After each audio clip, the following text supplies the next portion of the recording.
So welcome to the regular meeting of the Midcoast Community Council for January 23rd, 2017. Would the council members introduce themselves, starting on my left? Dan Haggerty. Lynn Erickson. Dave Olson. Claire Touton. Michelle Weil. Barbara Mathewson. Before we get started with the agenda, we have an urgent request from the DPW that we provide or consider providing feedback and possible support for their grant application for design concepts for the Murata Road pedestrian bridge replacement. And since this came to us after our 72-hour deadline for the agenda, and since they would like our response before the end of this week, if we discuss it tonight, we need to add it to our agenda as an urgent item. This would be only to discuss whether we want to, well, right now, we would go, if we have a motion to do this, it would be only to discuss whether we are going to discuss it further later on in the meeting tonight.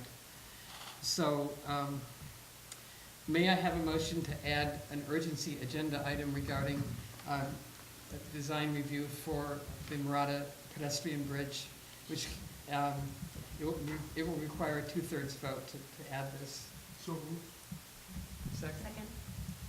All in favor of adding this to the agenda? 5-1. So after item A on the regular agenda, we will take this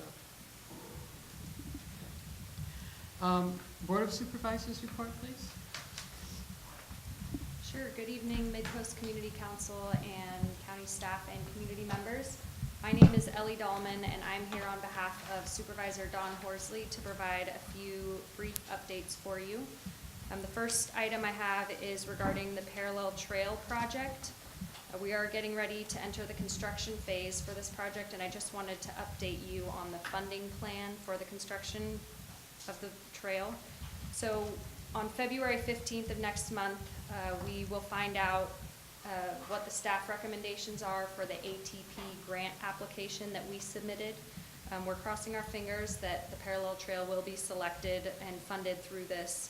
And so I will keep you updated on that. We unfortunately were not selected in the more competitive statewide ATP grant application that we submitted.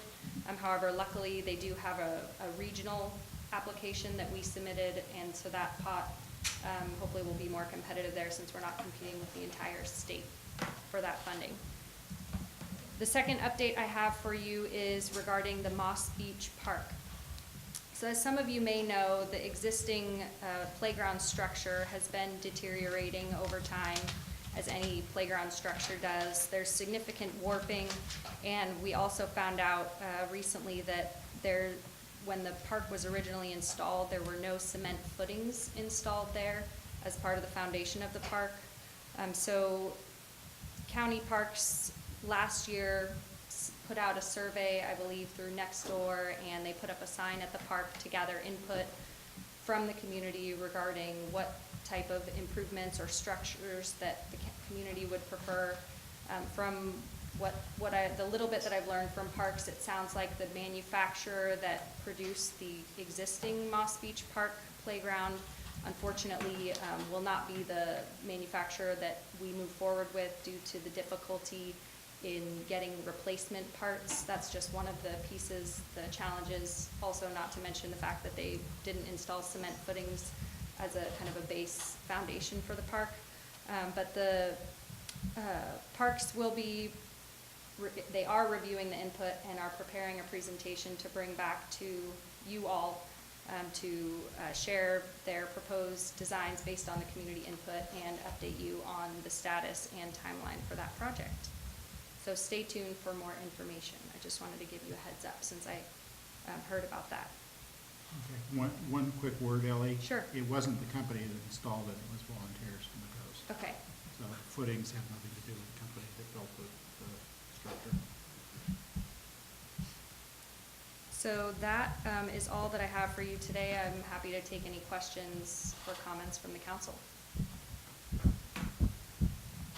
curious to, if you could elaborate a little bit on what duration, I mean, are there post-settling, or what, So what is? I haven't personally been out to the park, but from one of the rangers that patrols the park, and I believe this will also be part of the presentation that they bring to you, but there is significant warping of some of the wood there that you walk on. So maybe if between now and, I'm not sure when the parks will come to you, but maybe in the next few weeks, it might be worth a visit just to go check it out. I think also something regarding one of the towers that's there as well, and warping and safety. Wobbling.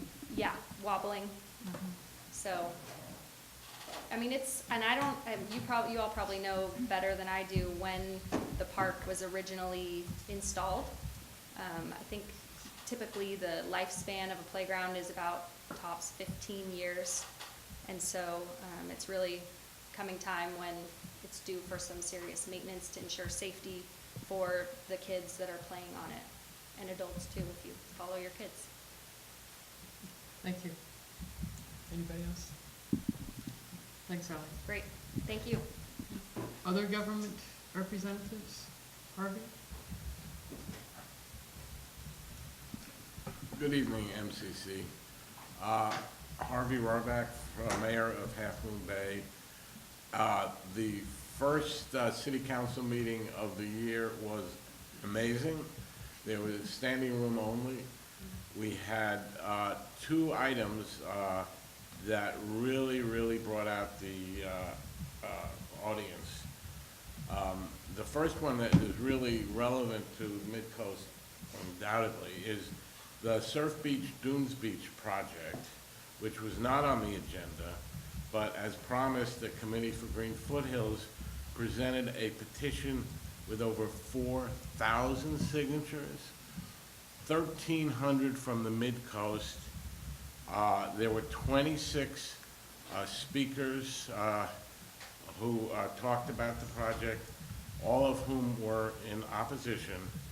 So it was a really amazing show of unanimity, and I think it's a really good start. And the project has not yet been formally proposed to the city, but obviously the community is very much interested in it, and would love to keep the open space. Any questions or comments? Thank you. Were you going to speak at this point? Please. Welcome. I'm Officer Barshini, and this is Officer Lindsay with the CHP. We don't really have a lot to add today. It's just been a busy few weeks with the weather, with trees and power lines going down. So we've just been tackling that. Do you guys have any questions for us? Any traffic flow related matters? We always have traffic flow. I'm still concerned about those cones, and I know it's that no man's land, but outside of the tunnel, there's about 10 or 12 cones there, and after that storm, they were all over the highway. And I'm just wondering if there's, how we go about trying to get some like big rocks or something there so that people don't park, but those cones are hazardous at times. Is it just south of the tunnel? Yeah, at the bunker. It's at the bunker, yeah, right at the Okay, bunker. we'll take a look at that. Our San Francisco office covers that Right. area, so I'll pass the word on to San Francisco, and so they can come out and try to make adjustments. Is it Okay. the highway patrol that places them there? Pardon me? Who places them there? Is it the highway patrol? I think it's It's gonna be Caltrans that Caltrans. put it there. So we'll pass the word on to them, so they can come out and make the adjustments on those cones to get them out of the way. Okay. There was some thought that they were going to give that territory to you rather than San Yeah. Francisco. Is that not happening? No, there's no plans to redraw the lines between Redwood City and San Francisco. We still go out there to help them out if they need assistance from us, but we're not, there's no talks or anything like that we're gonna redraw and put it into Redwood City's jurisdiction. Okay, thank you. Yes. Yeah, I always like to bring this up, that kind of a pet peeve of mine, seeing cars on the road with the passenger and the driver side window tinted to the point where you cannot even see in. You can't get eye contact. You can't see if the driver actually acknowledges that, you're there.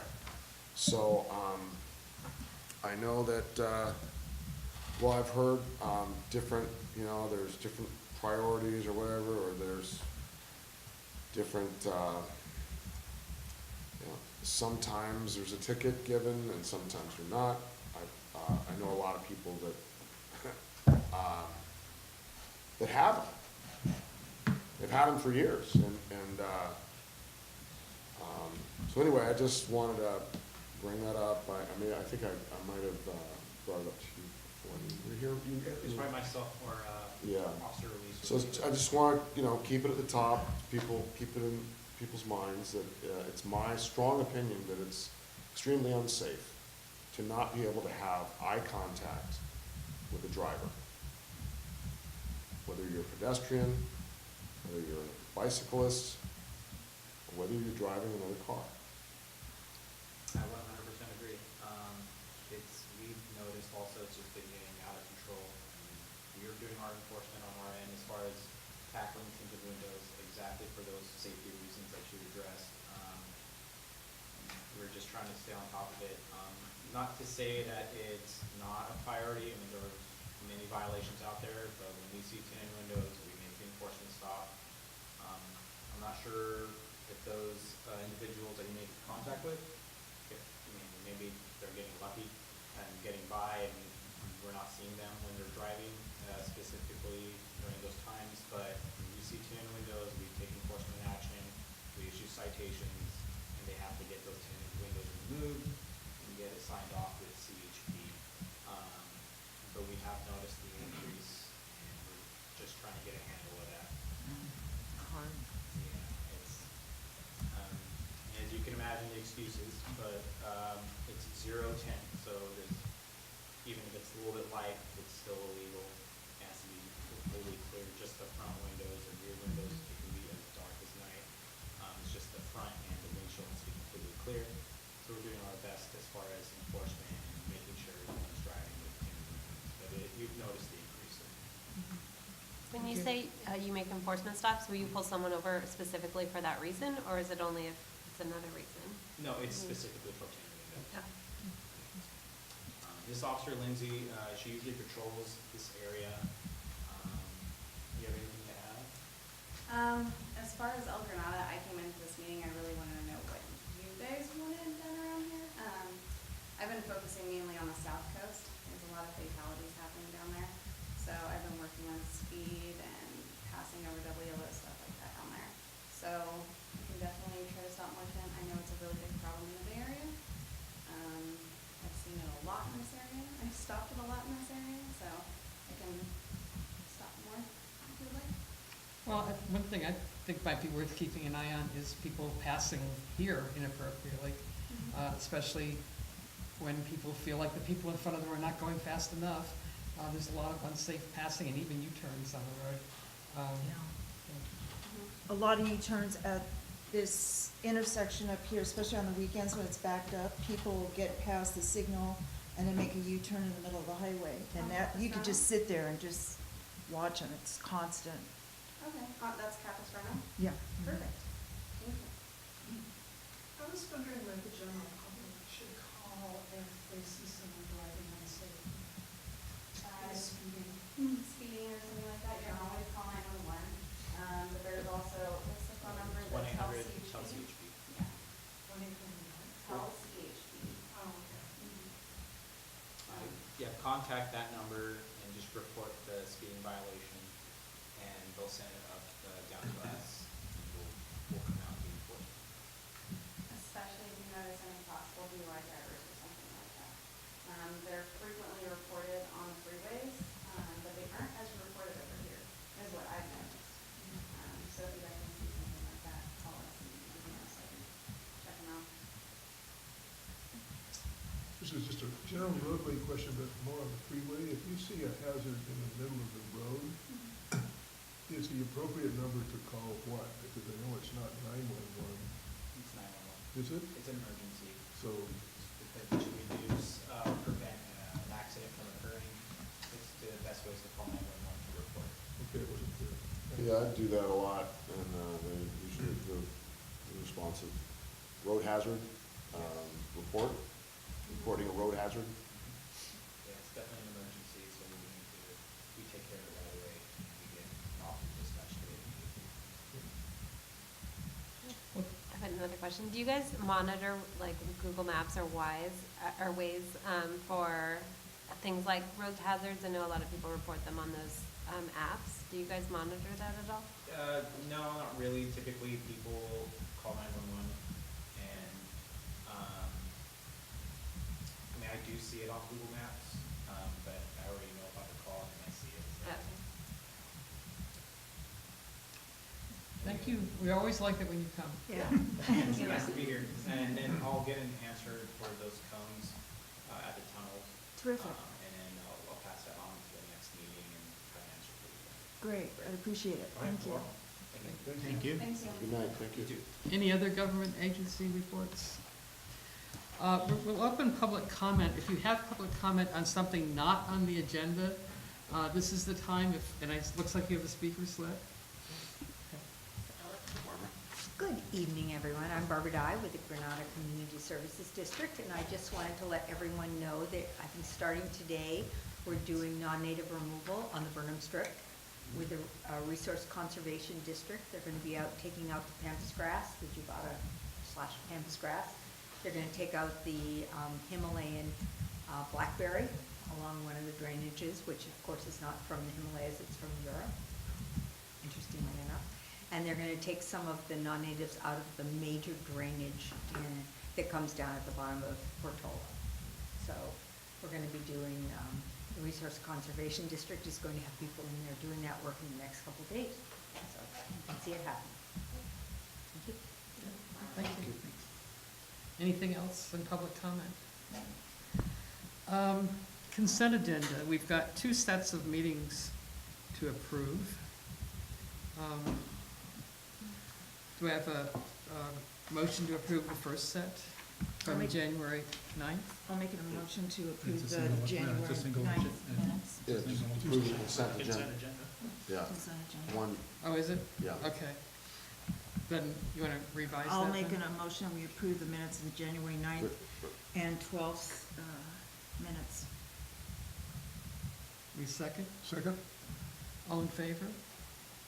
Aye. 5-0, 6-0. Okay, moving on to the regular agenda, we have a presentation from Joe Leclerc and Dan, is it? Dan? Regarding the proposed San Mateo County protected tree ordinance.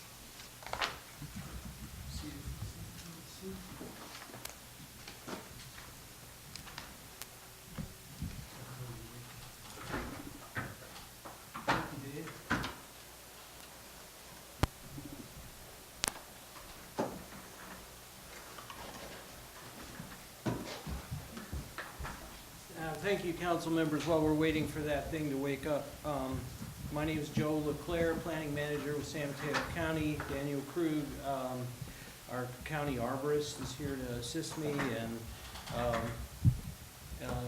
other county staff, and Mayor Rohrbach. It's a pleasure to be here. Tonight, I'd like to present to you the draft protected tree ordinance that we are seeking feedback on so that we can make changes.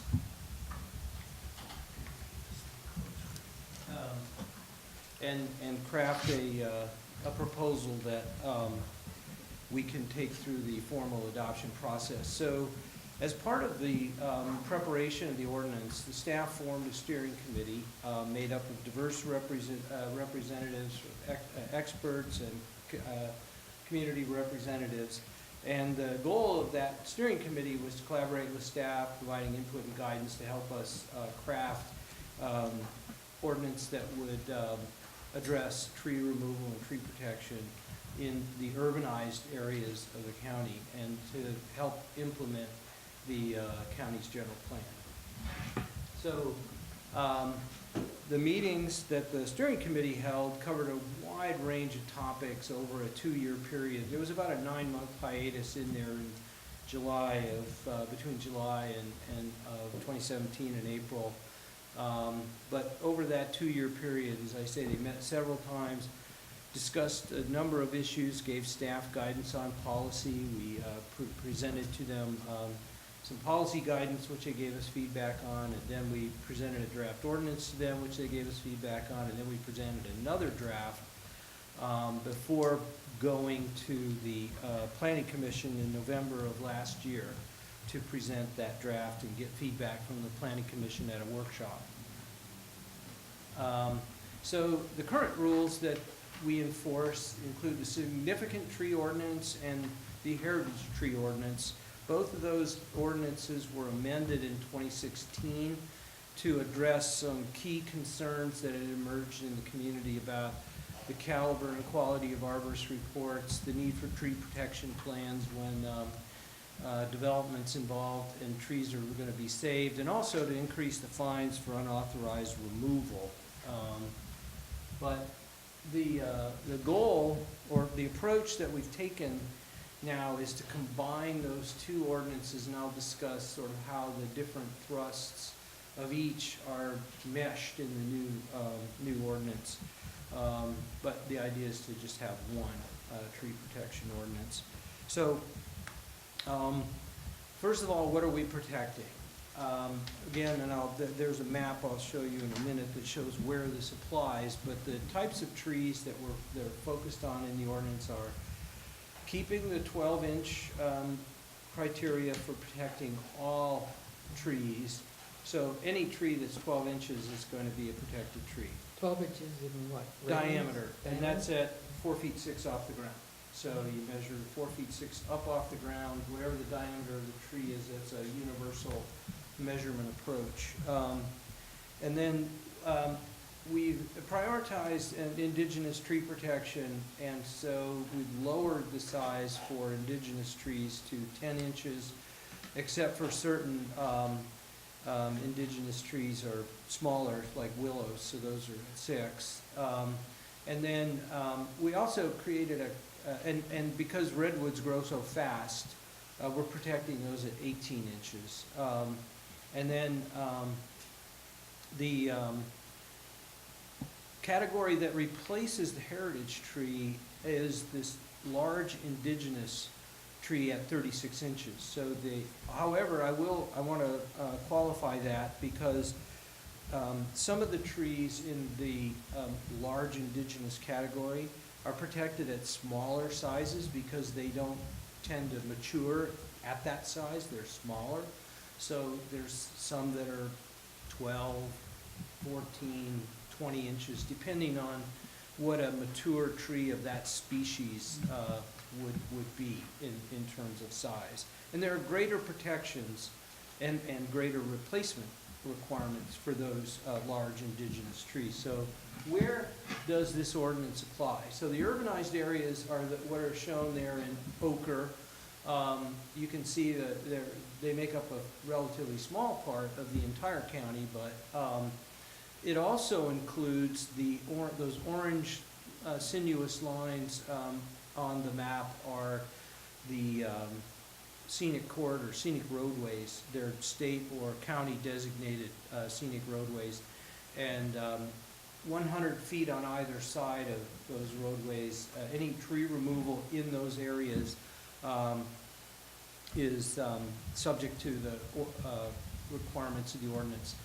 And one of the changes that we've made is to help folks out with tree removal on RM and PAD lands is to allow this, is to have this ordinance apply within 100 feet of authorized structures so that property owners on RM, resource management, or planned agricultural district zoned lands don't need to get a resource management permit in order to remove trees or a PAD permit. They can apply for a permit pursuant to this ordinance for those trees within 100 feet of structures. So those are the conditions or the lands where this ordinance would apply. And so what we've done to try and streamline the ordinance is to create an over-the-counter permit for certain weed trees and trees that are on, say, on the California Native Plant Society weed tree list, or trees that don't thrive that well, or are fire hazard. So there's about 12 trees on that list. A permittee can obtain a permit for removal of up to 3 of these trees pursuant to an over-the-counter permit. If you want to remove more than that at a given time, then you have to go through the formal process of getting a tree permit. And the maximum of 10 trees removed pursuant to an over-the-counter permit over a 5-year period. And we would still need an arborist report to confirm that the tree, is causing a problem or is diseased or something like that. And it would be subject to replanting requirements. So, and that includes dead trees. And these trees, or these tree permits, would not be appealable by the public. They would just be kind of an as-of-right permit. And then other changes that we made are to strengthen the application requirements, so to clarify the arborist report content, both for removals involving just tree removals, no development, and those that are part of a development proposal. And there's more extensive information that's required for removals associated with development. We've required that arborists have certifications sufficient expertise to make the findings that they are providing to us in support of these applications. So for example, if an arborist is claiming that a tree is hazardous, then they need to be certified in the ISA track, tree risk assessment. They need to be ISA tree risk assessment qualified, which is, we shorthand as track, TRAQ, and also require greater supervision by the arborists during construction of trees that are going to be saved. So with regard to trees and development, we've tried to increase and clarify the protection. We kept all the requirements from the 2016 amendments and added post-construction and 5-year post-construction assessments, because one of the things we've learned is that the trees often don't die for a few years if they've been damaged during construction. You won't see that tree get sick and die for a few years afterwards. So we've also beefed up the replacement planning requirements and made them more consistent throughout the county. Currently, the policies in the ordinances, both design review, zoning, and the tree ordinance, are disparate in terms of what's required where. And so we've tried to standardize that and also to distinguish between development-related applications and simple sort of homeowner tree replacements. And so the larger the tree you remove, the more or larger trees you need to plant. So the goal is to try and have a link between canopy removal and canopy replacement. We're also trying to craft a standard that relates the root ball size of the plant that goes in the ground to the caliper of the stem, because we found that you need to have a sufficient root ball to support and have a tree that thrives going forward. So, and also, as you note in the table there, there's more replacement required with construction, and we're also requiring that if you replace an indigenous species with the same species, unless it's not the right fit for the site.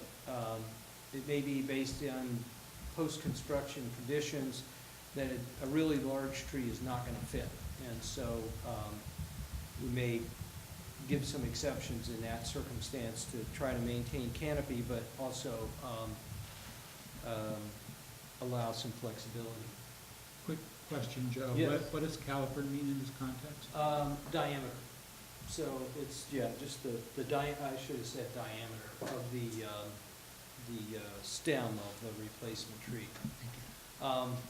So we also wanted to clarify what the standards were that we're using in making permit decisions in the ordinance so that everybody understands sort of what the rules are. I mean, they're findings, so they're not rules per se, but they are the bases of decision-making. So without development, we rely on the arborist report, the tree's health, its likely longevity, the potential for remedial measures to sort of repair an unhealthy tree, whether it's a hazard, an emergency, and also making sure that there's replanting, looking at issues like habitat value and overall site conditions in making decisions about what gets replaced, or what the replacement requirements are. And then with development, all those considerations I just mentioned are part of the decision, along with looking at having a requirement to look at design alternatives up to the point where the impact of saving a tree limits the development potential of the site by 25%. And so that may mean, if you're looking at a single-story house at 25% of the lot coverage, or say a two-story house, 25% of the FAR. In other words, trying to have a basis for working with applicants to try and redesign to save trees. But we also have a policy that says the impact or the encroachment of development into a tree canopy should not exceed 25%. Because we found that taking more than a 25% bite out of the root mass of a tree is sufficient to likely kill it. So we don't want to lie to ourselves about what we can save and what we can't. And so it's a balancing act always in making these decisions, but we're trying to have some objective bases for making them. And this couple of site plans really shows how these policies might play out on a couple of given sites. One's on the left, you have a couple of 5,000 square foot lots. In one instance, the concept is a family needs, the far left, family needs to add on to the home. They have limited resources, and the most cost-effective way to add the needed square footage is to remove the tree. The design alternative would be to add that square footage in a second story, which would be perhaps prohibitively expensive. So trying to factor that into decision-making as well. And we also want to point out that with the advent of state legislation and our updated policies regarding second units, that we're going to see more of that, and it'll have an impact on trees, because you're just going to have more development on single-family sites. And while on the coast side, there's a limit of 466 second units, and we aren't anywhere near that yet, but at some point we'll reach that. But in any case, you can see that in this instance, the ADU would encroach on the tree more than 25%. And again, the design alternative might be to attach it to the home, to shrink its size a little bit, or even to add it on the second story. And then the large lot example involves an extension and an ADU that are meet the homeowners program and don't require any significant tree removal. And I want to point out that larger lots obviously have greater flexibility in terms of where they can add, although larger lots often have larger homes on them, so it's not always the case that it's an easy fix.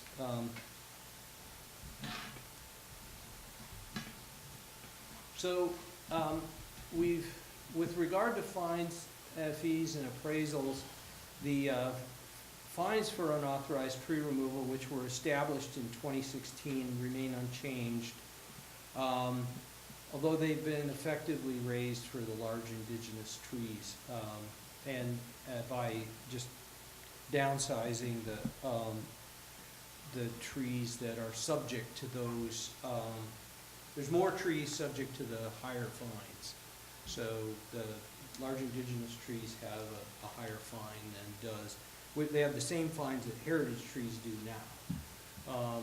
And then we've also added an optional appraisal requirement of bonding for trees that might be impacted by construction, so that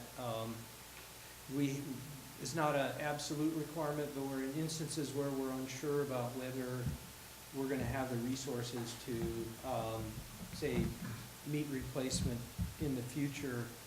That's something that could be required of a permittee. And we also added an in lieu fee option for replacement, where if a property owner has maybe they, like that one site I showed you on the larger lot, where they've built out the site and the rest of it's covered with trees, and there's no really good place to plant another tree, then they could pay a fee, and that money can be used to plant trees elsewhere in the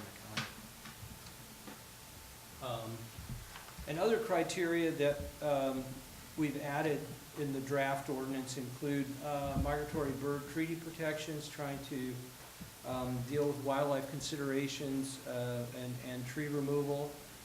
This is a problematic policy because it's difficult to administer, and we're not sure it's going to survive, but it's one of those, it was a kind of a reach policy in terms of trying to come up with a way to address the need to protect nesting birds and other wildlife. Also, policies addressing landscaping beneath indigenous trees to ensure that it's not the kind of water-intensive landscaping that will kill the trees, and clarifying the exemptions for county departments and state licensed utilities like PG&E, and they've got state preemption laws. They're not absolute, but there is some forgiveness for them from our permitting practices. And then we've also going to be addressing tree removal, just kind of making sure that how you do it is done properly. And we've also updated the criteria for emergencies. So that concludes my summary of the ordinance. Our process at this point is to get feedback from the community on our draft proposal, to revise the ordinance through the spring, and possibly have another planning commission workshop in the spring on that revised draft. Then we will come back to you with our revised draft for your feedback, and then prepare CEQA documentation and go through the formal adoption process, wrapping it up sometime this summer.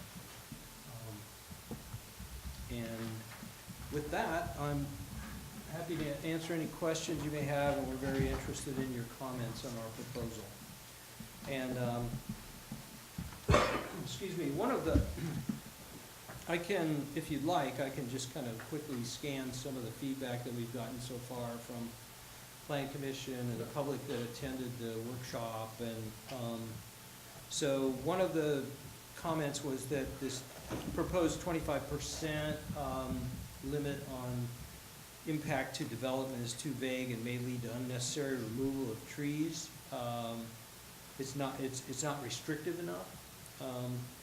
And right now, what we have is qualitative language, and so it's kind of up to interpretation. penalties are not strict enough, consider raising the penalties perhaps by 3 times or 10 times. Based on our survey in 2016, I think the county has some of the highest fines of any local jurisdiction with regard to unauthorized tree removal. Trees should be an obstacle to development, not a disposable resource to facilitate it. We agree with that. The in lieu fees are too low and should be increased to represent fair market value. There's different ways to value trees, I think we've set them at about 1,000 for a replacement tree, but the requirements are based on the mix of if it's a large indigenous tree, your in lieu fee goes up quite a bit compared to, and as a matter of fact, we do use the appraisal approach. There's a industry standard for appraising trees and their value that we would use for the larger trees, which would raise the in lieu fee quite a bit. And then should add policy language to make it easier for county staff to preserve high-value trees. It should expand the design review policies that require tree retention, which we have done. And then the new tree and replacement tree planting should be limited to fire-resistant species in high fire hazard areas. We believe that although there's no such thing as fire-resistant species, there are fire-adapted species that don't sort of go up in flames as much as some of the invasives that we see around. So that's part of the reason why we tilt towards indigenous trees for replacements. People suggested we have geographic differences in terms of policies in different geographic areas of the county, that we focus on canopy replacement, and that we ensure that staff has adequate training to be able to implement the new ordinance. So with that, I'll stop talking and wait to hear your questions and comments. Let's ask for clarifying questions from the council first, and then turn it to the community. Yeah, I have a question. I think in the existing ordinance, heritage trees also have to be, permits need to be obtained for trimming of those trees? That's correct. And is that a part of this? I neglected to mention that large indigenous trees are required to, if you want to trim a large indigenous tree, you have to get a permit. And the trigger is a branch size of 4 inches or larger. So modest, cleaning up of a tree, we're not gonna get involved with permits for that, but large branch removal, definitely. But only for the indigenous trees, not for any other trees? Correct. What do you consider indigenous? Indigenous, there's a list. So the Heritage Tree Ordinance had a list of indigenous trees that was established in '77 when the ordinance was passed. And we did some research and found that there were some indigenous trees that were not on that list, so we expanded it.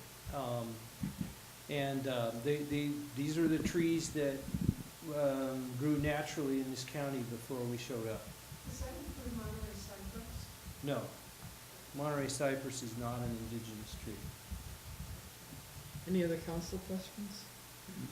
Just to make sure I understand it, with respect to the eucalyptus tree, we have many very large eucalyptus trees here, but they have the same protection in terms of the very large ones and their removal. That is, they're not singled out as a large non-native, not necessarily wanted, so they have to be permitted for removal at a particular place. Yeah, we spent a whole meeting on eucalyptus trees. The way the ordinance is structured now, a 12-inch eucalyptus is a protected tree, but it's also on the over-the-counter list, so you could remove three with an over-the-counter permit. You could remove up to 10 over a 5-year period with an over-the-counter permit. you could remove more with a tree removal permit. So we don't have any sort of special protections or a policy that's open season, you know, on eucalyptus. Treat them like any other tree, well, any other of the over-the-counter permitted trees. So I've heard the point discussed, but we have some very large and very old eucalyptus. Is there, and with an arborist here, any accepted point at which you would expect the eucalyptus to, of old age, basically fall over and become dangerous, or is that evaluated separately? I'll defer to Dan on that question. Great, we have. And Dan, if you could come to the mic so the video will pick it up. Hi, Dan Krug, County Arborist. So the question was relating to large eucalyptus when they become hazardous, Well, essentially. is there a recognized end of life in terms of age, or is it just condition? That's a difficult thing to really talk about because blue gum eucalyptus, for example, have only been in the county for a little over 100, 130 years. Native life range for blue gum eucalyptus is up to 200 to 300 years or more. So we don't really have that kind of data for our area. What we do know is environmental factors, health, site changes can impact the health of any tree. So excavation within the root ball could influence root rots and things like that, which would predispose them for wind throw, site compaction, other things, road developments. And eucalyptus are also prone for a condition called sudden limb drop, where large limbs could just fail without notice, which isn't fully understood by the arboriculture community. So all of these things can play a role into whether or not a tree could be perceived as hazardous, or having an evaluation of the trees on a regular basis for a private homeowner, for instance, is recommended, so you can have the most knowledge on that. So many of the large eucalyptus are on avenues here, which I believe are county responsibilities, so we look to the county to look after them in regard to danger. That is the responsibility of the Public Works Department, anything within the right of way, and I cannot speak to that necessarily. Actually, that's not entirely true, there's just add to that a little bit. If you could come to the podium. Yeah, thanks, Dan. So with regard to when the county accepts roads as part of a subdivision, it accepts the rights of access and maintenance of the roadway and responsibility for maintenance of the roadway. But the property owners still retain ownership, so the properties at front on that roadway still have ownership rights to the roadway, such that if it was ever abandoned, the property would, go to the folks that own it, that front on it. And the county has taken the view that the maintenance of street trees is not something that we do. And so that's not that we never do it, but in general terms, the view is that street trees are the maintenance responsibility of the adjoining property owner. And this applies to the avenues. This applies throughout the county. Okay, somebody from CCSD has a Hi, this is an ongoing issue for us in El Granada because we have all the medians that have been accepted by the county as county property. I'm not going to get into the legal discussion here, but I know our attorneys believe that the county has responsibility for the medians and has accepted responsibility for the trees thereon. So I am interested in knowing a little more about the process for county management of those trees. And I think our residents will be pretty alarmed if it turns out that the county is handing responsibility for all the trees on our medians back to the adjacent property owners. So I followed the discussions you're mentioning somewhat closely, so I believe what you're saying and what the county representative is saying are actually in direct conflict here. And again, I'm not gonna get into a legal discussion, but I believe that is the position of our attorney. Correct. My concern is, representing the community as a whole, and since these are large trees, is there anything the MCC can do, or? Well, I don't know. I was gonna say, we're way beyond clarifying questions. why don't we move next to comments or questions from the audience, and then we'll go back to. But my question there is, I would just like to know a clarification of, the county, to my understanding, has assumed responsibility for the trees in the medians, and in fact, has, in our agreement, in GCSD's agreement with the county, has said that if we do improvements, we accept responsibility for the trees in the areas where we make improvements. Which certainly implies that they have responsibility if we don't make improvements. What would the policy be for the county to make decisions regarding trees in the areas where they retain the responsibility? That's my question. Do you want to address that, Joe? Sure. So I think that medians are somewhat unique, and I think each median strip is managed uniquely throughout the county, but I think my description of sort of the general approach that the county takes with regard to tree responsibility still stands, that in general terms, the county does not see its, that it is responsible for maintaining street trees. Sounds like there's room for clarification here that we need to pursue. Absolutely, and unfortunately, we don't have a representative here from Public Works or County Council, but this, I'm be happy to get clarification and bring that back to you. That would be helpful, thank you. Barbara, you had a question? I do. On your over-the-counter permits, do you send someone out to confirm the conditions of the trees? I wasn't clear on that.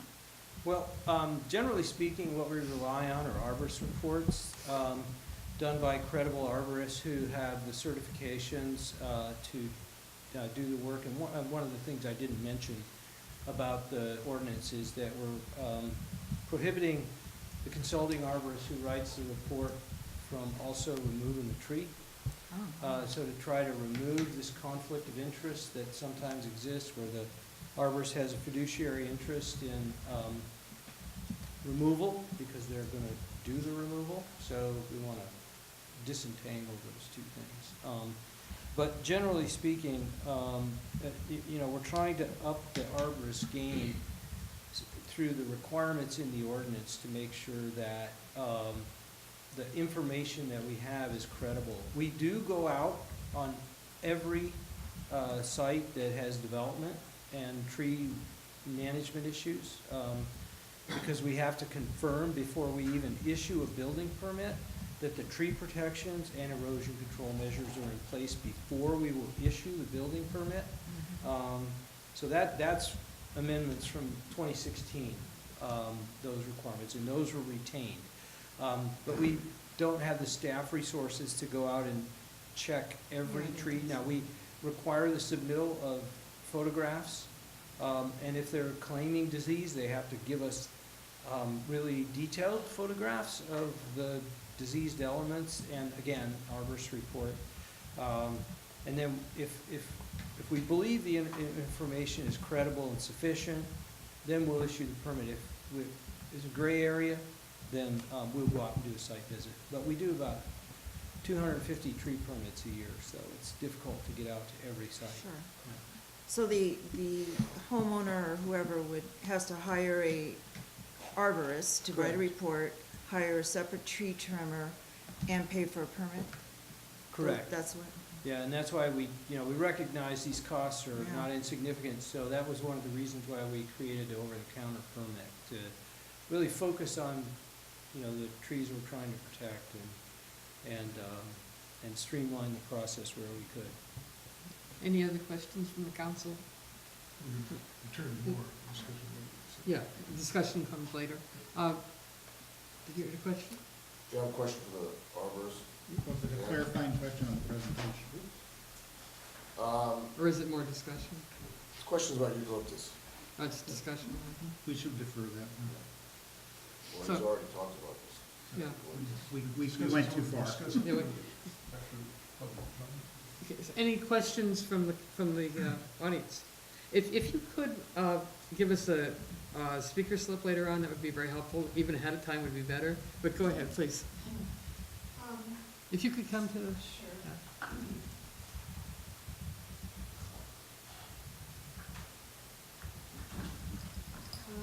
Deborah Hardy, Montara. Hi, Joe. Let's see, a couple of things. There's a lot of new fees, it sounds like. I'm hearing new permits and fees. I wasn't aware before that there was a permit required to remove a dead tree. That's a new one. That's correct? new, Pardon? that's new, Okay, do you know what the cost of that is? Just ballpark, I'm just hard wondering. all. Okay, and then, so the permit to trim, what's the intention of the permit to trim? Are you gonna actually oversee the trimming, or is it just to charge fees for it? I'm wondering if there's any oversight, what's the objective is in terms of protecting the trees for that? Again, the requirement only applies to large indigenous trees, Okay. and the idea is that those are a significant resource to the county, and that someone could butcher a large indigenous tree if they don't prune it properly. So they need to submit plans to demonstrate what they're gonna cut. And as I said, the trigger is 4-inch diameter branch, so any branch under 4 inches is not subject. If you're gonna trim small wood, open the tree up a little bit, you don't need a permit for that. So there's some oversight of the Yes. process, that's what I was Yes. clear on that. And then I've already communicated with Joe about stumps.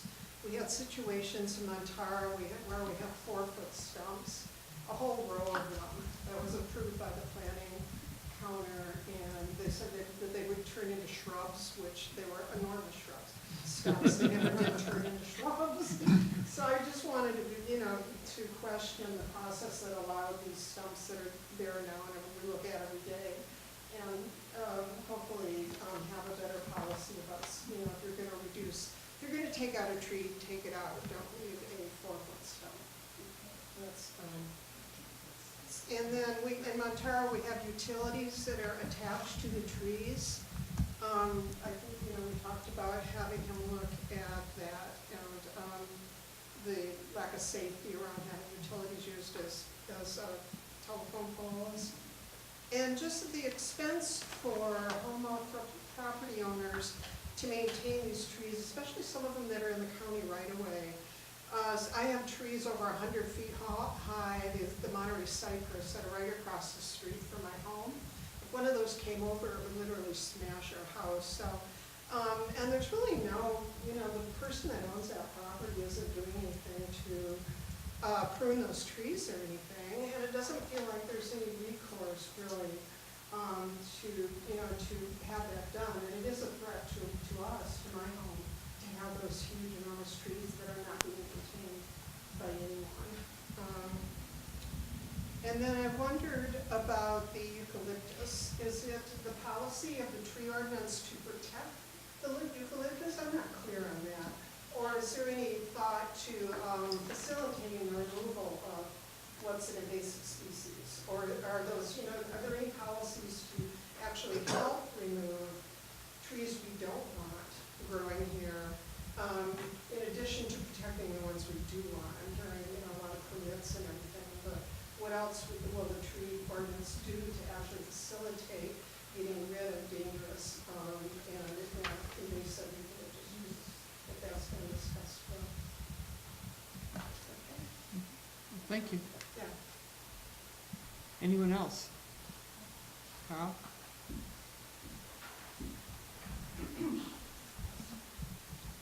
So, sorry to say I did not read every word of this draft ordinance, but I did scan it.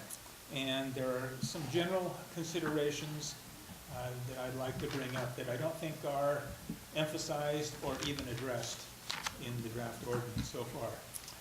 There's the matter of indigenous trees. And maybe I didn't read every detail, but the way they're defined are trees that are found growing naturally within San Mateo County. Tree species that are found growing naturally within San Mateo County. That doesn't cut it from a biological, ecological standpoint. You can start planting, as has been done in our very area here, trees that are native to San Mateo County, but outside where they occur in the natural habitat, and they become runaway pests. As a matter of fact, they do particularly well because they have most of the environmental and ecological conditions necessary for growth without the controls that happen in natural habitats. Can you give an example?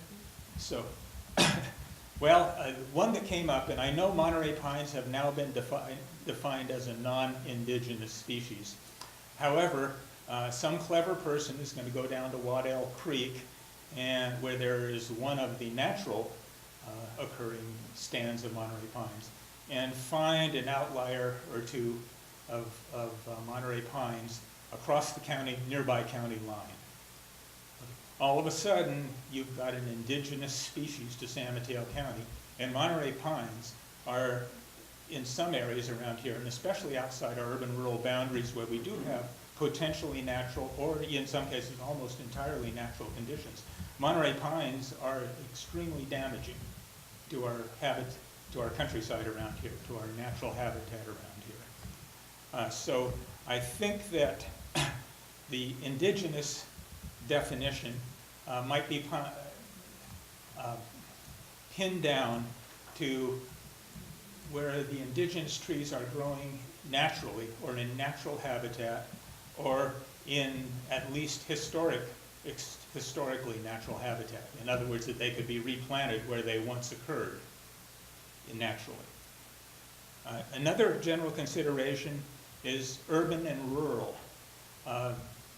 I think that these tree ordinances, as I read them, and as you know, this was 57 pages, very much oriented towards our urban situations, areas inside our urban boundaries.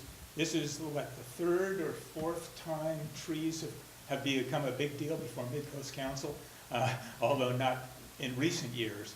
But we've gone around and round on this in past years around here. And most of the concern, and if more people knew the discussion was going on tonight, you'd have this place packed. Most of the concern came from people growing trees inside of other people's views from their houses. People who love ocean views have somebody buy the lot right downhill from them, start growing rapidly growing trees, blocking their view. And that gets into all the restrictions, regulations, so forth and so on. Some people love the fact that they live in an area where trees are part of the original community plan, the original development plan, are an inherent part of the landscaping for this artificially developed area, and they want to keep them. So you have a lot of conflicts that come up along those lines in urban areas, and much of this is oriented towards urban areas. In non-urban areas, rural areas, you don't get these same kinds of considerations. You don't spend as much time, there are way fewer people in our rural areas, but you don't spend as much time on these things as far as having views blocked, or the neighbor's tree potentially could fall into your roof, as we have one threatening us out our back fence right now. So I think that urban and rural considerations might be different on as far as tree removal goes, and as far as what a neighbor is allowed to do on their property versus another property and so forth. There are two different kinds of consideration. To move on, there's a landscape. Carl, if I can answer one of your questions, there's a table that lists the trees that are considered to be indigenous. It's not any tree that ever grew in San Mateo County. No. And I did read the list, and I have no argument with the trees that occur naturally somewhere in San Mateo County. But that needs pinning down to where they occur naturally in San Mateo County versus where they can become terrible pests. if planted as landscaping species elsewhere. I also need to make sure that it's my fault, I didn't mention that all of us should be restricted to a 3-minute presentation. Oh, excuse me. Okay, I'll move But- fast but then. I didn't say so, but I did now. I'll move faster. Landscaping, people love the trees, that's part of the motivation for these laws. But one thing that's happened, and it should be on everybody's mind within the last couple of years, is are fire hazards. And some people have more trees the merrier, but right around 180 degrees from that is we've got a setup for firestorms on the mid-coast with our eucalyptus and so forth and so on in urban and rural areas, but certainly in our urban areas on the mid-coast. This ordinance doesn't address that. And in fact, it might inhibit removing trees from some non-native trees from some places where they constitute a real hazard should one of these firestorms get going. We're fortunate to be in a location where they don't get going very much because of our local climate and weather conditions, but they can occur here and have occurred here certainly since I've lived on the coast. Finally, just a philosophy from my standpoint is there should be no restrictions on removal of non-native trees from a location unless they are part of a community landscaping plan, a community design. There's no need for non-native trees, and why should people with non-native trees causing damage to their property, potential damage to their property, fire hazards and so forth, why should they be inhibited from removing all the trees they want? That's Thank you. Pardon me? Can you introduce yourself again? Carl May, Moss Beach resident.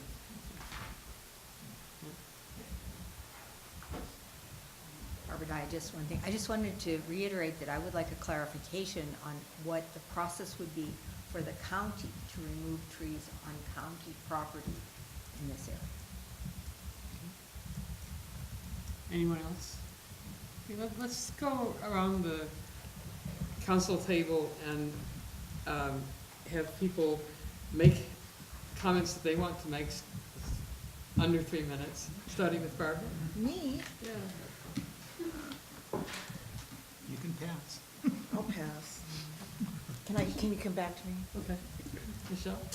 Sure. I think my main concerns are actually around the trimming permits. Primarily, I had an issue in my neighborhood recently where someone just came and cut one entire side off a tree. It's not an indigenous tree, so it did not require a permit.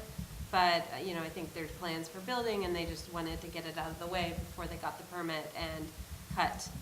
You know, I definitely think an arborist would not approve of the trimming that was done.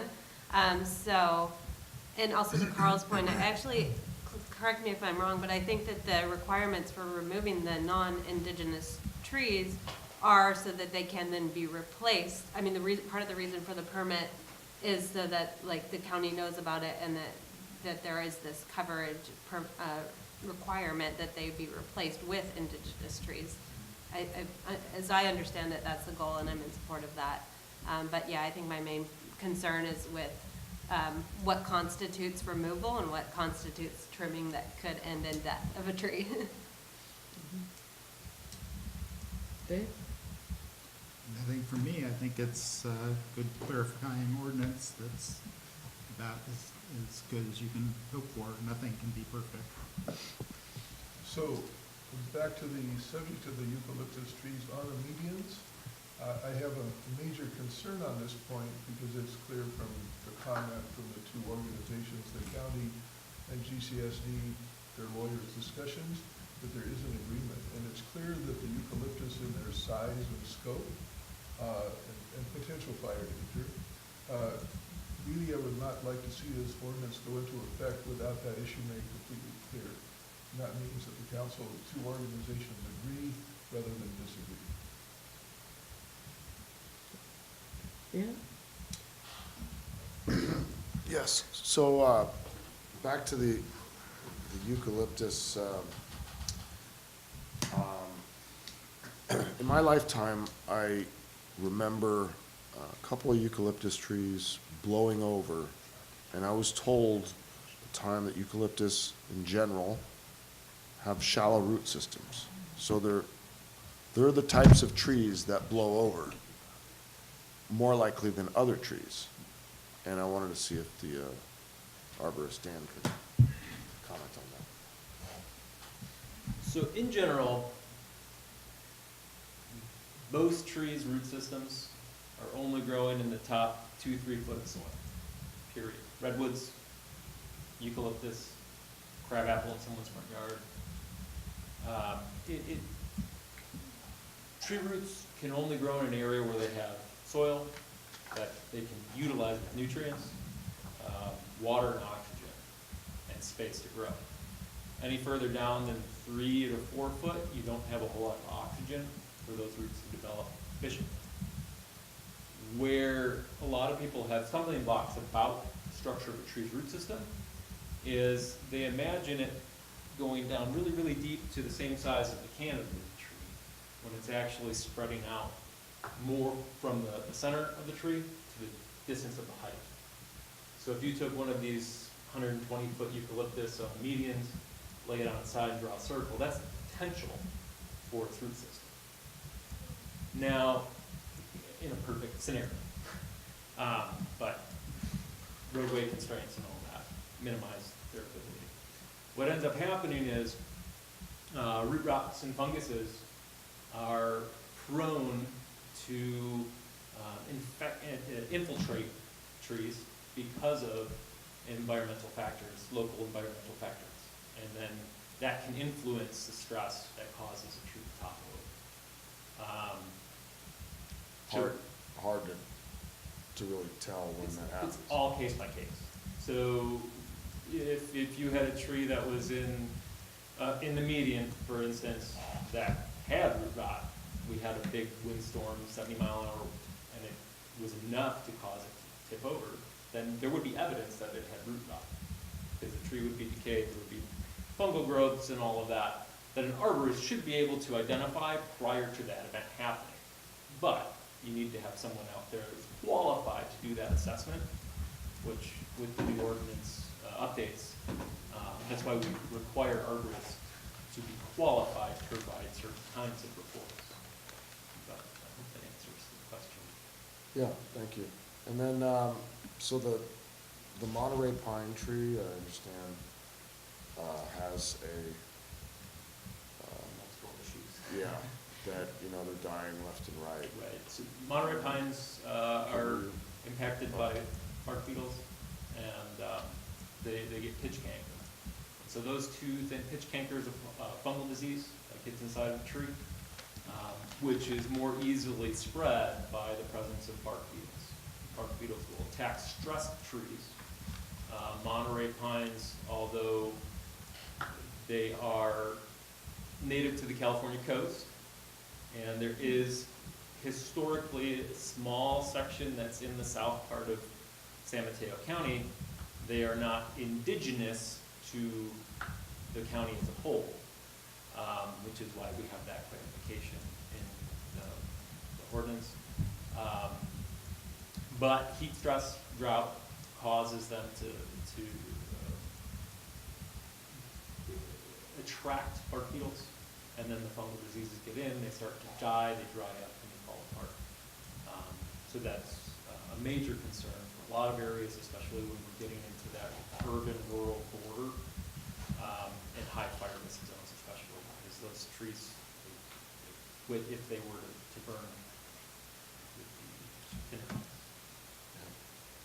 Thank you. You're welcome. Yeah, so I want to agree with Len as far as moving forward, that two agencies come to some kind of agreement. Clarification on that point, Joe, could you back up the slide of your schedule? Sorry? Could you put the slide of your schedule back up? And I'm happy to, if it's all right, I can respond to a few of the. Can I say one more thing about the link thing? Because I went to the county website looking for this project, and I couldn't find an actual link through San Mateo County, anything. If I just go to the San Mateo County website, I couldn't Oh, you find. have to go to planning and building. So, and that link will take you to our. And it's in planning and building, like there's a. Yeah, there's, so kind of the planning and building, and then under major projects. There- under major projects. There's a link on the MCC website front page right now. Has there been any outreach or additional, community, what kind of opportunity does the rest of the community have? Well, now that, you know, you're aware of it, we would welcome your comments at any time. And we notice the public meetings that we have. This meeting is noticed. And we, you know, we do what we can with the resources that we have to publicize the project. And we will have more public meetings going forward. And so as people express interest, we take their contact information down and we, you know, provide them with updates on the project. Are you the contact person? I am. So you were gonna clarify some of this? Please. Well, The Lynn asked for clarification I the wanted schedule, for this so I put the schedule on. With regard to the opposing views of the councils of the county and the GCSD with respect to the median trees, would it be reasonable to expect it by the April 2019? coming Oh, back to the I would community expect that it by that would the be end of resolved? this month. Yeah. And I'm just curious, regarding the outreach, it's a very good question. With the resources that you have, what are we doing to reach out to let the members of the county know? Well, as I mentioned in the presentation, we started with the steering committee where we tried to bring in a variety of representatives from different neighborhoods in the county, as well as experts like Barb Cossey here from the California Native Plant Society and who served on our committee, and experts from UC Berkeley, Cal Fire, other places like, you know, just different agencies that our Parks Department, our Office of Sustainability. So we tried to have, you know, both folks who are knowledgeable and folks who live in the county who have an interest. Went through that 2-year process of developing the draft ordinance. And then when we noticed the public meetings that we have, like the workshop for the Planning Commission, publish the agenda online in the newspapers, and to those folks who have expressed interest in regularly being alerted to Planning Commission meetings. And then, as I said, when people express interest, we take their information and we provide them with updates as we go along in the project. And at present, you know, that's the resources that we have, and of course our website. But no posters or anything around the county, like the libraries or anything, county libraries? Nothing? I mean, the So meetings are posted, you know, in the public plaza outside our building, but I think that's about as far as we go with that. Well, that's some of our role, is to bring this to Postering. the community. As a link between the county and the community, that's something we should consider as well. And that was partly how we selected members on the steering committee, was to ensure that there would be that kind of democratic representation. And Republican. Dave, you wanted to make a comment? I did, Oh. but Barbara, did you have anything? Well, Because mine is one. as far as the tree trimming permits, does that need an arborist report to trim before you get the permit? And then hire another arborist to do the trimming? That depends. So if the trimming is fairly straightforward, and by the way, I will address your point, Michelle, about the butchering of trees. But if we get application material that's not arborist generated, that's sufficient to convince us that the pruning proposal will not harm the tree, then we wouldn't need an arborist for that. But if it appears that it's, and that's one of the reasons why we have Dan on staff, is to help us review application materials. So, but I can expect that there would be instances where an arborist report would be required. And a fee, and we have not established a fee yet for this. This is a grant. It just seems that to make someone pay, like, I hate to use myself as an example, but I've got a 100-foot tree in the middle of my driveway that I have to have an arborist come out every couple of years and keep it open, or the wind will knock it right into my house, but I can't remove it. What kind of tree is it? It's a cypress, I think. Yeah, I'm not you don't sure. need a permit for that, for pruning that, Oh, you don't? because it's not an indigenous tree. Okay. It's a pine tree of some sort. It's not an indigenous tree. Okay, but nonetheless, if it was, If it was, you might need Then a you would permit. have You to- would need a permit to prune a branch larger than 4 inches. That's a big branch. yeah, it's, well, this is a big tree, Yeah. very big tree. Well, again, I'm not sure what the tree is, so, Isn't it punitive, it sounds like the ordinance is punitive to people who plant indigenous trees. Because they're gonna have to now pay more to maintain the tree and get additional, permits and stuff. So it just doesn't seem like it's, encouraging people to have indigenous trees, by having these additional bonus. Yeah, there's a real dilemma between oversight. So if you're gonna have oversight, county oversight of activity, somebody has to pay for that. And the complaints that we've heard about tree management in the county are manifold.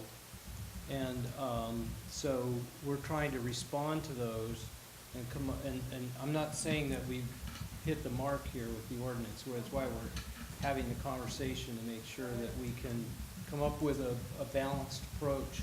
And we are sympathetic to the concern about costs. On the other hand, you know, managing a tree properly requires professionals, and that's expensive. And it also, and if there's gonna be oversight, someone has to cover the cost of that oversight. So I guess along that same lines, it seems like it'd be more productive to encourage the removal of white eucalyptus trees rather than charge people permits to. Yeah, I'll speak to the ukes in a minute. We've heard a lot about those. But there's a punitive way. We need people to be at the, Positive reinforcement. not, which is- Deborah, we're on the council now. well, actually. I think you should respond to Joe directly on that issue, because you've said it. Just making a point on the record. Well, it's not on the record because nobody heard it. Okay. Were you going to make some more clarifications, Joe? I'm I trying to could, figure out where if we you are. have time for me, I will Yeah. just answer a few of the points that came up. I want to speak to stump removal. We're going to add a policy to deal with that in the draft.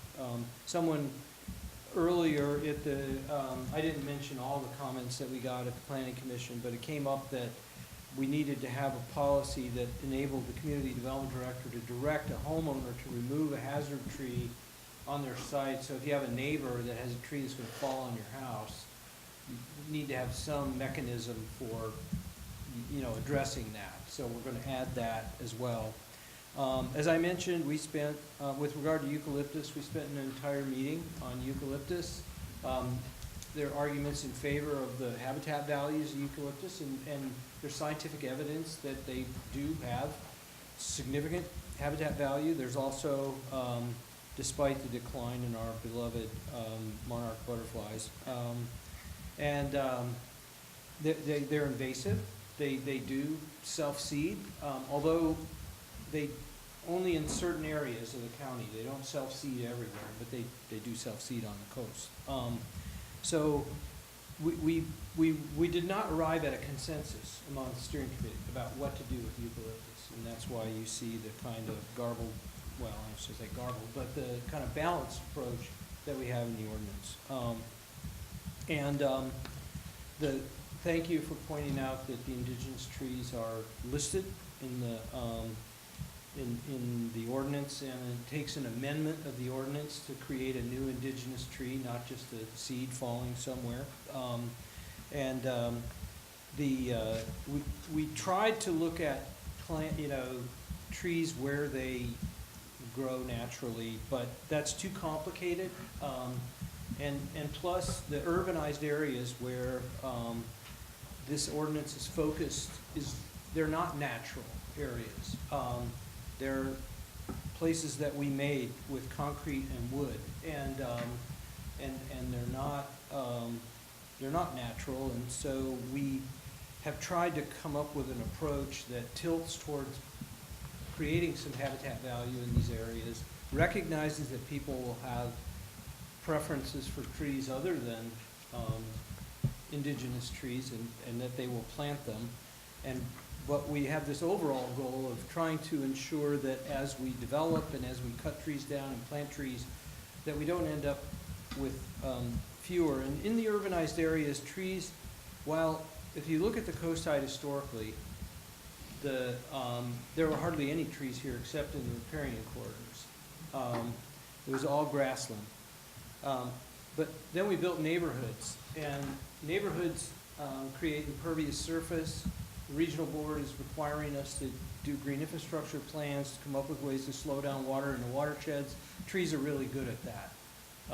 Under climate change, it's going to get warmer, and streets are going to be less pleasant places to be. And if there's shade on those streets, then that will be better for everyone. So while there's, and we intend to take up the rural tree policies later. We realized it was too complex to try to do both at the same time, so we just put the rural policies aside. Fire hazard is a critical issue. We're taking another look at the policies with regard to that. There is an exemption in the ordinance that allows someone to not have to get a permit if they're directed to remove a tree because CAL FIRE or some other fire agency says you need to remove that tree for defensible space.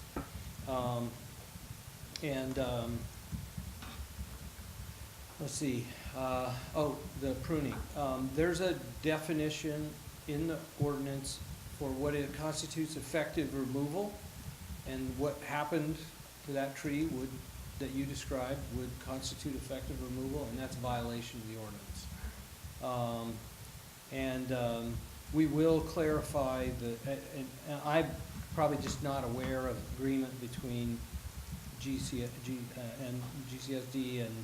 and our County Public Works Department. I was trying to speak generally about the approach and not specifically to that circumstance. Because we have other medians where the county is responsible for the trees. And that's all I have. So I'm happy to answer any other questions or hear any more comments. I think that we just want to have one or two more comments, and Dave, I know you want to. Yeah, so I had a big comment that's related to this issue. This has come up before the council before. There was a big change in subdivision law in the state in 1947. And in subdivisions from 1947 on, property owners do have rights and liabilities to the center of the right-of-way. Subdivisions prior to that are completely different. It depends on what the subdivision map showed. And all of the subdivisions on the coast are before 1947, except for a few in Half Moon Bay and Valamar coming up. So this has come up before County Council multiple times. County Council persists in saying that they want to apply the post-1947 to everything. And because it's never been a huge issue, we've never been able to get momentum on this. This issue of telling everybody in El Granada that they have to maintain the trees and the mediums may be the thing that finally drives this. I hope it is. And I spoke on this at the GCSD board meeting last week, and I will continue to speak on it.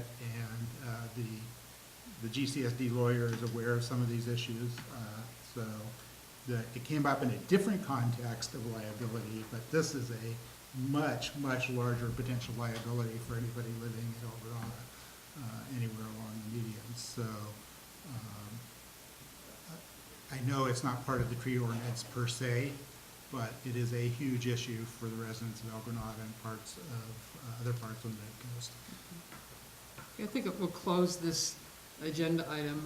Barbara, you had one more. Just one more point, which was, I think the principle of how the county manages its land in this area is still, if we can't talk about the medians, maybe we talk about Quarry Park.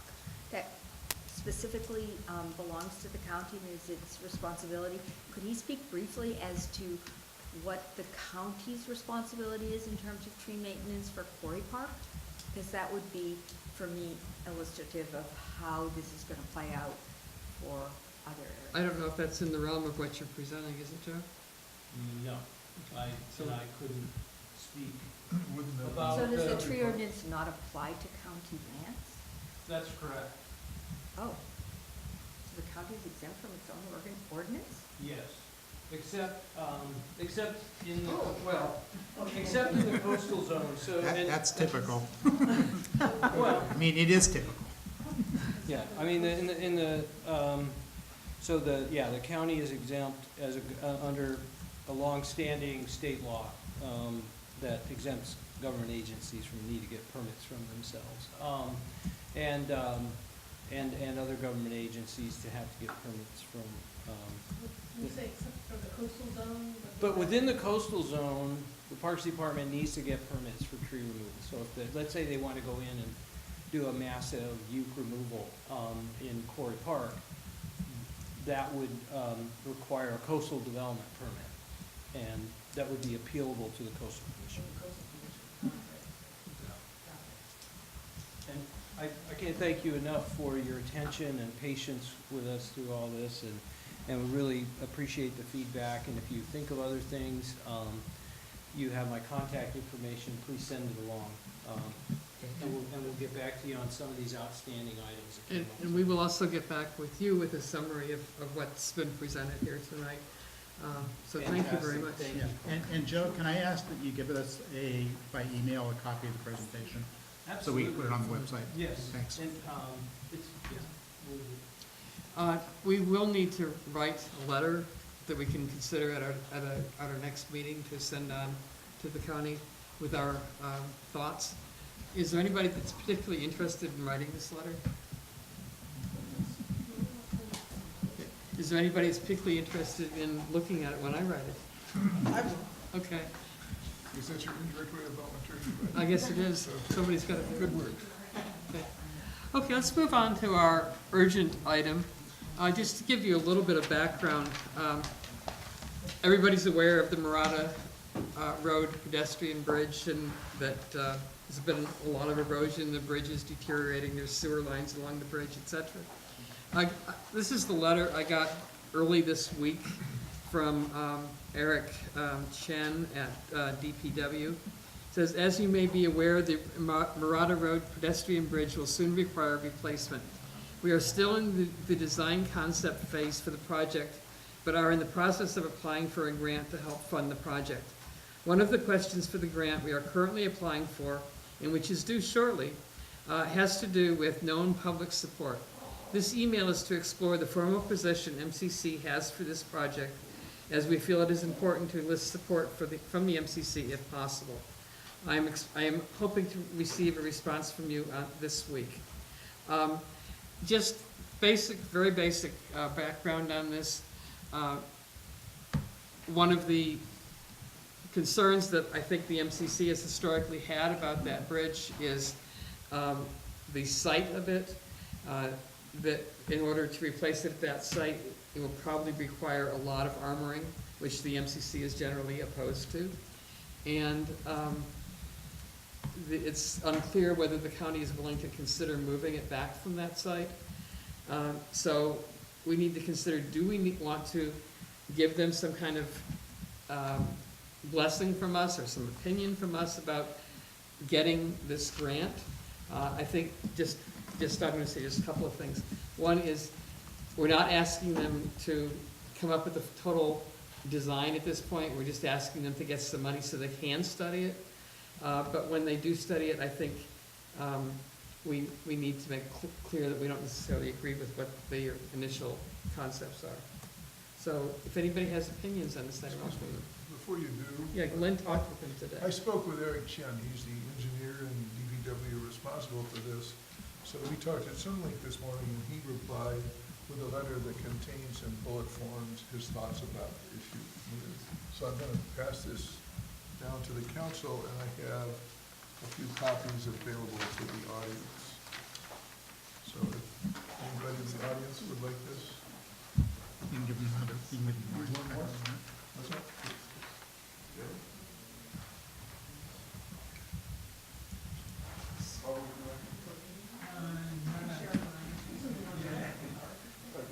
Some of this is a bridge too far for me.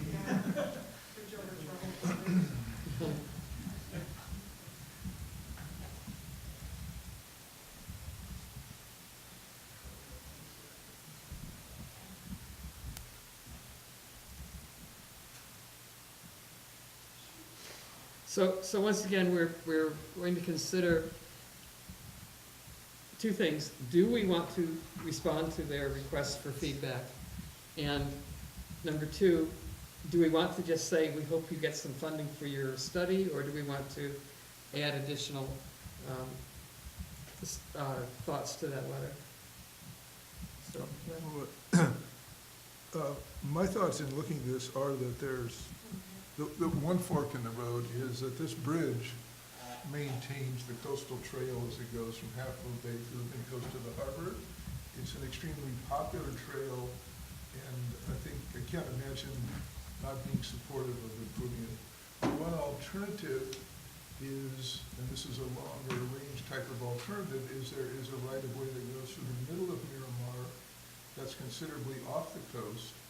The most negative thing about that in the near term is twofold. One, it's probably a long process to do it for several reasons, but it would not be used by the public nearly as much because the public is there to walk right along the coast. So. Are you talking about on the Alameda? What's that? Yes. That being said, this has come up on short notice, so I'm in favor of a two-pronged approach here. One is to write a letter supporting this particular grant proposal because of the strong community interest and support for the coastal trail. Second is, in a somewhat longer range, I think if you want to look at armoring or really the stabilization and related issues, it's best to consider that in the context of the whole Murata Road area. Both the efforts to armor the road, as well as the fact that in the recent storm, all of the surface improvements that were done near Miramar Beach Center were completely wiped out. And in listening to Supervisor Horsley talk to us, it seemed a little bit unclear to him where his financial priorities were because of some of the complexities there. So I would suggest that we take steps in a future meeting to look at Murata Road from one end to the other, including the bridge and armoring, and ask, that the consultants they're working with come down and talk to it. Because if you do look at a picture of the coast going from near the Miramar Beach Inn up past the bridge and the three-story house, it's virtually completely armored except for where the river comes in. So it is a bank process. They stated their goals, but I think we'd certainly like to know more. So I would be in favor of the constrained letter of supporting this particular grant application and looking for more information. and then pursuing the bigger issues at a separate forum. I'm in favor of that. I am completely opposed to this process. We don't know what the grant application says. We know from the letter that Eric wrote back that they're already poo-pooing the idea of relocating the trail. They say they will need to armor the banks of Arroyo and Nidio even more than they already have. The last attempt to do that is falling away and resulting in even higher erosion nearby. I'm completely opposed to any support for this process as they have stated it.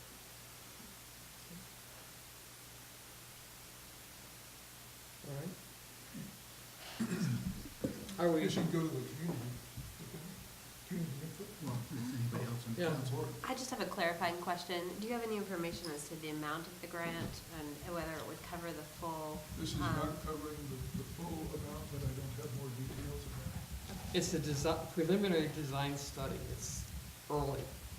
And my hope, although it may be wrong, is that as they do their preliminary design, they may be open to more feedback. But if they don't get the money, they won't even get that far.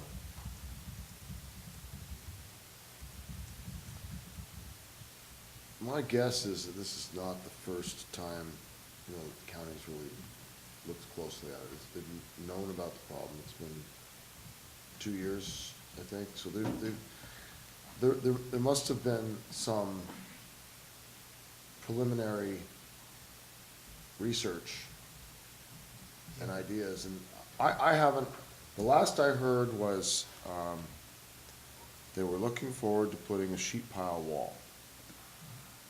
That's what I was, That's on Murata Road itself. This is specifically about the bridge that crosses. right, but it's gonna work hand in hand with each other. They would. Mhm. However they shore up Oh, the road, would need to be a compatible design with the bridge, support spaces. So, I'd be very interested to just be briefed on what they've learned so far. And I think we can do that in that subsequent forum that we're referring to. I really don't think this is a very fair request because they're just kind of throwing it at us at the last minute. Yeah. We could decline to respond at all, but would somebody like to make a motion as to how they would like to proceed with this? I would make a motion that we support their application for this one grant as our support of maintaining the coastal trail, and separately then make an arrangement for other discussions of the issue. Is there a second? Second. Any other discussion? Yeah, the specific grant is to move forward to a preliminary design study. We do not know that. It just That's what says they to said. help fund the project, that's all it says. We No. have no information about what the grant is whatsoever. It was more specific than that. No, I'm reading it, looking right at it. Which, This is all the information. The letter that he sent you. We're in the process of applying for a grant to help fund the project. we are still in the design concept phase, okay. All right, okay. Well, it tells me that they probably have some concept, preliminary concept. They do, they've been working on this off and on for 2 years, at least 2 years. That's when I first talked to Joe Lococo in detail about it. So we have a motion on the floor to, you want to restate it? But just to be clear, that design concept has not been really brought to the MCC or the public. No, it hasn't. This is a motion to support the application of the grant for furthering their design efforts. So can I ask that you say specifically what we're doing to support it? To write a letter of support? We're saying that the community support to proceed with the application of the grant to. Okay, we need something specific. That's not actionable. Like, we will write a letter to, Oh, the motion is we would write a letter. I think the framework for that is to take that particular point of support only and embed it in the letter, which the chair would send, and confirm that it's consistent with the motion. I think we could do that in a way that supports the grant to further evaluate the design to further investigate a design that would work for this space, rather than say we're in support of the whole project. So if we qualify the request, the fact that the bridge needs to be replaced and that we are interested in replacing the bridge and getting funding to evaluate the designs that would do that, if we write the letter in that manner, perhaps we could be in support of the project and in support of the grant application without supporting whatever they decide that the bridge should look like. I think we're kind of saying the same thing, and we need to make sure the language of what we vote on is exactly what we want to say, and you have stated something, but. Well, I stated that as clearly as I can, and this is I think our process would be Dave and Claire would review the letter to see that it fits there and they represent. I would be a bad person since I'm totally opposed to this. Somebody else should review it. So are we clear about what the motion is? at this Can point? I reword the motion since I'm the secretary and see if you guys agree with it? Okay. The motion is to write a letter of support for the grant, making clear that we support the concept of replacing the bridge, not any specific project. Sounds pretty good. Do we you accept that as a revised statement of your motion? But we don't know if the grant moves forward for a design that we're not. No, we don't know. Right. My only other point that relative to the meeting is, under future agendas, I'll discuss an agenda item to address this. Mhm. Not here. Yeah, sounds appropriate. So do you have a second on the restated Yes. motion? I second that. Okay. All in favor? Uh, 1, 2, 3, 4 out of 6, okay, the motion carries. Got called from another thing, maybe they can abstain as well. You abstain? I'm No, you sorry. have to call for the other votes. Okay, opposed, 2, abstain, 0. Would everyone agree to delegating Len and me to put this together and send it to the DPW? Yes. I would be happy to review it. Okay, If, we should probably reword the motion to say that, something like that, but whatever, yeah, I'm okay. if you put it in the minutes, So what you're saying is it's going to be sent before the next meeting? it's going to be sent before the end of the week, because that's why we did this urgently.